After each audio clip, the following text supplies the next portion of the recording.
Gail? Higa na ikaw, antok na ikaw, matutulog na ikaw, Gail. O, saan ikaw pupunta? Lalapit pa sa kamera ba? Pakit-kit niya daw ito, ito sa ramera daw. Dali, balik niya naman sa higaan. Lalapit si mama, lalapit yung camera sa'yo. Oy, aba, tinatalikuran ako Lumayo kay mamang naman Ano ba yung binabalak ng baby Gail na yan? Parang may binabalak Ano kayang iniisip ni Gail? Parang may gusto siyang gawin.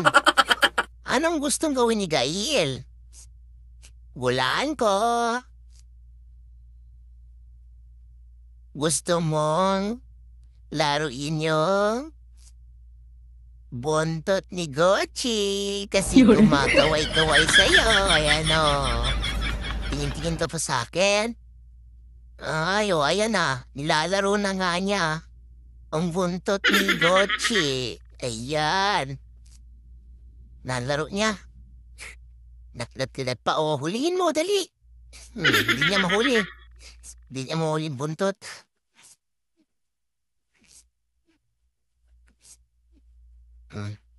Laruin niya. Didila-dilaan pa.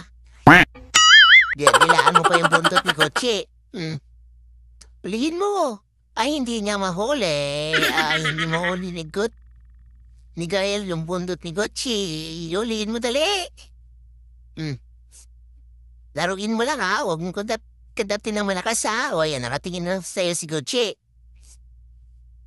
Gael, huwag mo yung laruin yung buntot ko. Buntot ko yan Hindi yan laruan. Gulong-gulong ko pa riyan. Inigal ka na. Nakatalikod na. Tambutingjing yan Kaway-kaway yung buntot niya Si Tamburinjing na Gail ni mama yan Tamburinjing na Gail. Ayan. Amot pa. Ayan. Babalik pa. May balak pa bumalik sa buntot ni Gochi yan. Op. Diretso. Hulihin daw niya yung buntot ni Gochi. Yan. Walang kapaguran si Gail Playful? Napaka-playful. Dito naman siya sa may kutina kasi may kamay sa likod. Ayan, laruin niya man niya. Kadating naman niya. Ayan, walang kapaguran. Walang kapaguran si Gail. Si Gail, walang kapaguran.